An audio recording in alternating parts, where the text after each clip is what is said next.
ರಥಸಪ್ತಮಿ ಸೋಮವಾರದಿಂದ ಶನಿವಾರ ಸಂಜೆ 6 ಗಂಟೆಗೆ.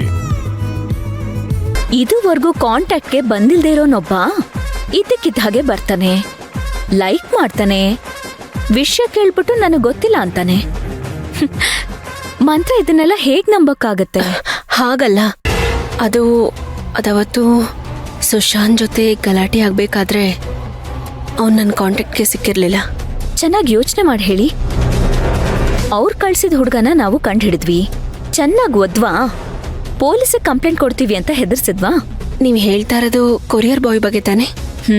ಅವನೇ ಅವನ್ ಸುಮ್ನೆ ಇರ್ತಾನ? ರವಿಗೆ ಇದೆಲ್ಲ ಹೇಳಿ ಅಲರ್ಟ್ ಮಾಡಿರ್ತಾನೆ, ಸಿಕ್ಕಾಕೋಬಾರ್ದು ಅಂತ ಅವನು ಹುಷಾರಾಗಿರ್ತಾನೆ. ಸೇಮ್ ಟೈಮಲ್ಲಿ ನೀವತ್ ಪೋಸ್ಟ್ ಮಾಡಿದಿರಾ, ನಾನ್ ಏನು ಮಾಡಿಲ್ಲ ಅಂತ ಒಳ್ಳೆಯವನಾಗೋದಿಕ್ಕೆ ಇದಕ್ಕೂ ನನಗೂ ಸಂಬಂಧನೇ ಇಲ್ಲ ಅಂತ ನಾಟಕ ಆಡಿದಾನಷ್ಟೆ. ಇದ್ರ ಮಧ್ಯೆ ನಿಮ್ ಫೋಟೋಗೊಂದು ಲೈಕ್ ಕೊಟ್ಟಿದ್ದಾನೆ. ನಾರ್ಮಲ್ ಆಗಿ ನಾವು ಹೆಣ್ಮಕ್ಳು ಏನ್ ಮಾಡ್ತೀವಿ ಗೊತ್ತಾ? ಯಾರಾದ್ರೂ ಹೊಗಳಿದ್ರೆ ಹಾಗೆ ಮೆಲ್ಟ್ ಆಗ್ಬಿಡ್ತೀವಿ. ಇದನ್ನೇ ಅವ್ನು ಯೂಸ್ ಮಾಡ್ಕೊಂಡಿದ್ದಾನೆ.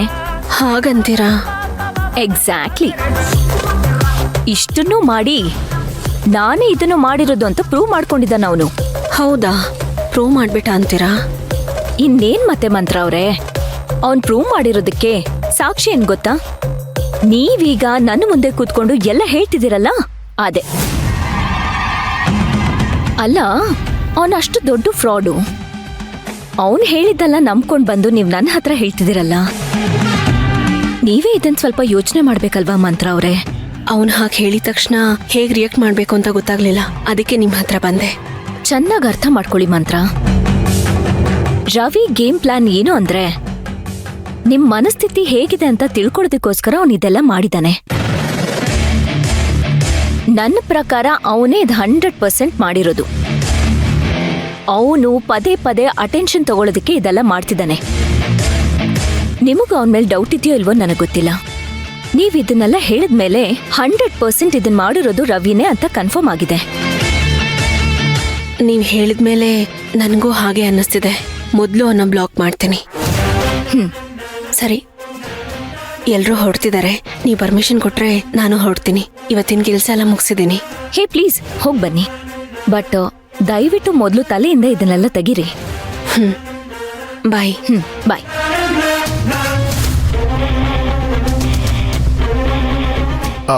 ನಮಸ್ತೆ ಮೇಡಮ್.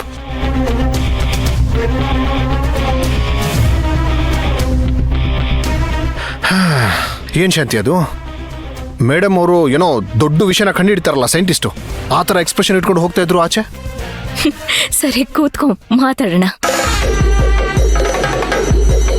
ಜಸ್ಟ್ ಮಿಸ್ ನಾವಿಬ್ರು. Just miss?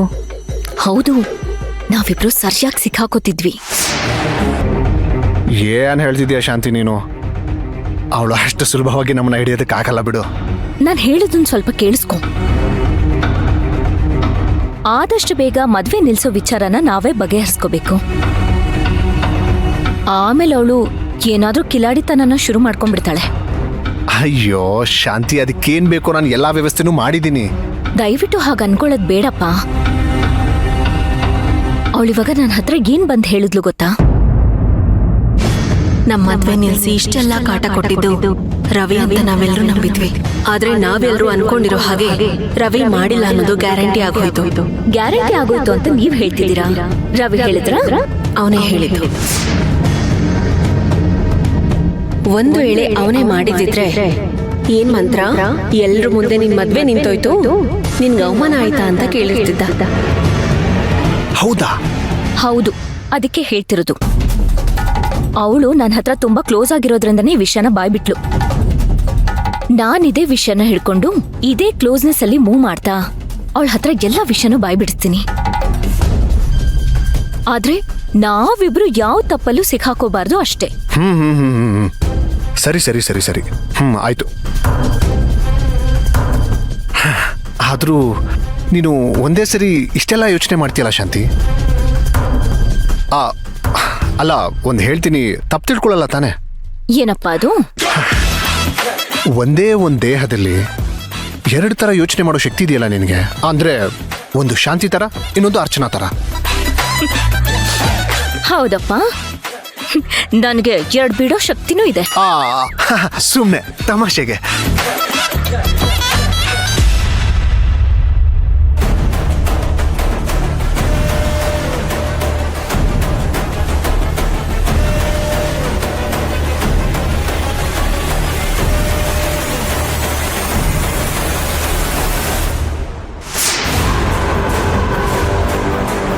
ಅಯ್ಯಯ್ಯೋ, ಮಂತ್ರ ಇದ್ದಂಗಿದ್ದಾಳಲ್ಲ ಇವಳು.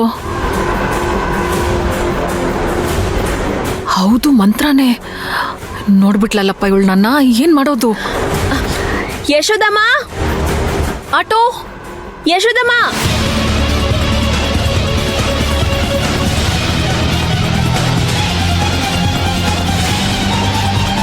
ಆಟೋ, ಬಾಪ್ಪ, ನಡಿಯಪ್ಪ ಬೇಗ. ಯಶೋದಮ್ಮ, ಯಶೋದಮ್ಮ.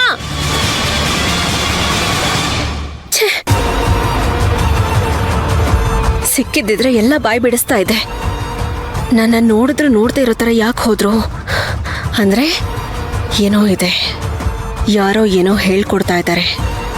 ಯಾರದು?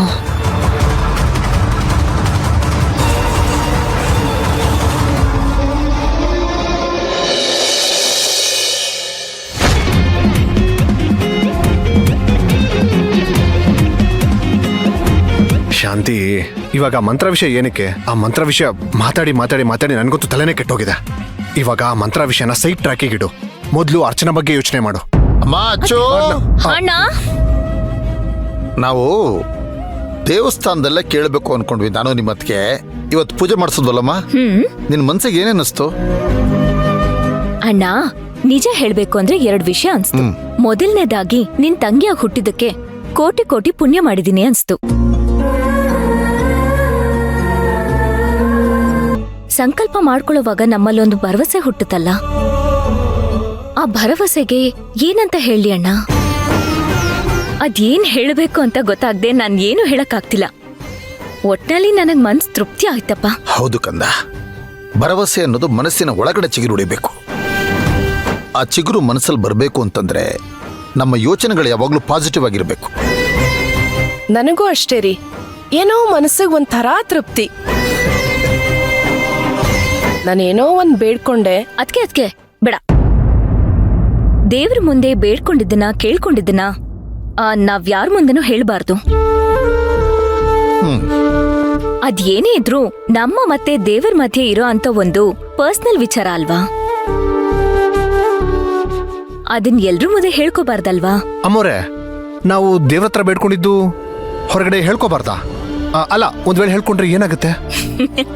ಶಂಕ್ರು, ನೀನ್ ಬೇಡ್ಕೊಂಡಿದ್ದೇನಾದ್ರೂ ಕೆಲ್ಸ ನೆರವೇರ್ತು ಅಂದ್ರೆ ಅವಾಗ ಬೇಕಾದ್ರೆ ಬೇರೆಯವ್ರಿಗೆ ಹೇಳ್ಬೋದು. ಆಗ ಅವ್ರಿಗೂ ನಂಬಿಕೆ ಹೆಚ್ಚಾಗತ್ತಲ್ವಾ? ಆ ನಂಬಿಕೆಗೆ ನಾವ್ ದಾರಿ ಮಾಡ್ಕೊಟ್ಟ ಹಾಗಾಗತ್ತೆ. ಒಂದ್ ವೇಳೆ ನಡೀಲಿಲ್ಲ ಅನ್ಕೋ, ನಂಬಿಕೆನೆ ಹೊರಟೋಗುತ್ತಲ್ವಾ? ನಂಬಿಕೆ ಬಹಳ ಮುಖ್ಯ. ಓಹೋ, ಹಾಗೆ ದೇವ್ರ ಹತ್ರ ಬೇಡ್ಕೊಳ್ಳೋದ್ರಲ್ಲಿ ಇಷ್ಟೆಲ್ಲ ವಿಷಯ ಇದೆ ಅಂತ ನನಗೆ ಇವತ್ತೇ ಗೊತ್ತಾಯ್ತು ನೋಡಿ ಅಮ್ಮೋರೆ. ಅದಕ್ಕೆ ಏನೋ ನನಗೆ ಇವಾಗ ಗೊತ್ತಾಗ್ತಿದೆ. ದೇವಸ್ಥಾನದಲ್ಲಾಗ್ಲಿ ದೇವ್ರ ಮುಂದೆ ಆಗ್ಲಿ ಹೆಣ್ಮಕ್ಳು ಗಂಟೆಗಟ್ಟಲೆ ಕೂತಿರ್ತಾರೆ. ಇದಕ್ಕೆ ಇರ್ಬೇಕಲ್ವಾ?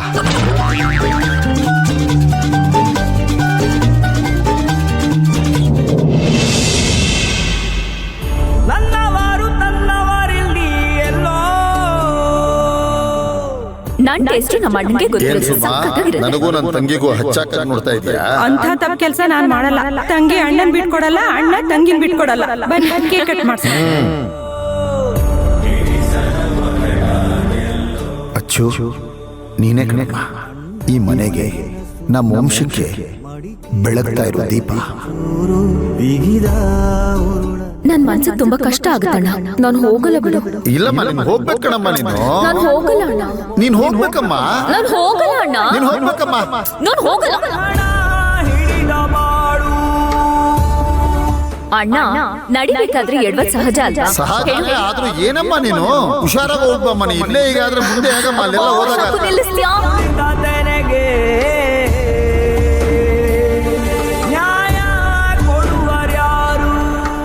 ಯಾಕಮ್ಮ ಅಳ್ತಾ ಇದ್ದೀರಾ? ಏನೂ ಇಲ್ಲ. ನಾನು ಇದ್ದಕ್ಕಿದ್ದ ಹಾಗೆ ಮನೆಗೆ ಹೋದ್ರೆ ಏನಾಗ್ಬೋದು ಅಂತ ಕನ್ಸ್ ಕಾಣ್ತಿದ್ದೆ. ನೆನಪು ಮಾಡ್ಕೋತಿದ್ದೆ. ಆ ನೆನಪಲ್ಲೇ ಕಣ್ಣೀರ್ ಬರ್ತಿದೆ. ಏನೋ ಒಂದ್ ರೀತಿ ಹೇಳ್ಕೊಳಕ್ಕಾಗದೆ ಇರೋಷ್ಟು ಸಂತೋಷ. ನನ್ನವ್ರನ್ನ ನಾನು ಎಷ್ಟು ಬೇಗ ಸೇರ್ಕೋತೀನೋ ಅನ್ನೋ ಆತಂಕ. ಅಕ್ಕ, ನಿಮ್ಗೆ ನಮ್ಮ ಅಣ್ಣನ ಬಗ್ಗೆ ಗೊತ್ತಾ? ನಮ್ ಕುಟುಂಬದ ಬಗ್ಗೆ ಗೊತ್ತಾ?